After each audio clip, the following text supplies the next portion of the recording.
Ernesto Todd Morales is touring the country showing his documentary War of the Flea, Fight for Xicano Studies, and the first tour stop is his hometown of Lansing. Rachel Ramsey was at the movie screening, and she's here for you now with more on the documentary and the message this filmmaker is looking to get across. I want to thank everybody for coming. Xicano, a proud identity for those with Mexican heritage. Ernesto Todd Morales coming back to his hometown to show how this pride led to change.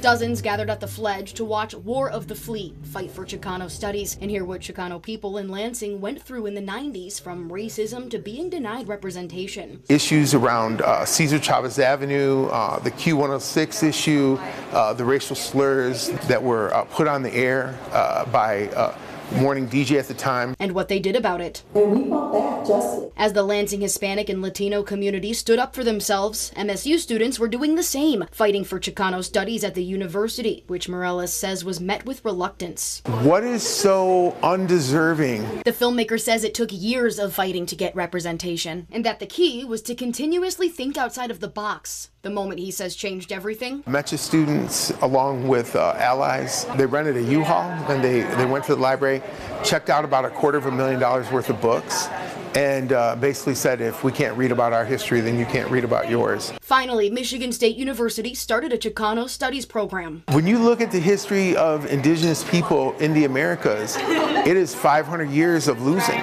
You know, our wins are far and few between, right? So when we win something, that's a big deal. Morales says he finished the documentary in 2022 and its reach continues to grow, adding that considering current day events with ICE raids and deportations, showing how Lansing's Latino community was able to win can inspire others to stand up and successfully make change today. The way that we think about traditionally approaching abuses of power really only work if you can make the person who is abusing you feel ashamed. Learning from the past to create a better future. Morales has 4 more stops on his documentary tour and an entire clothing line representing his movement. Here for you in Lansing, Rachel Ramsey, 6 News.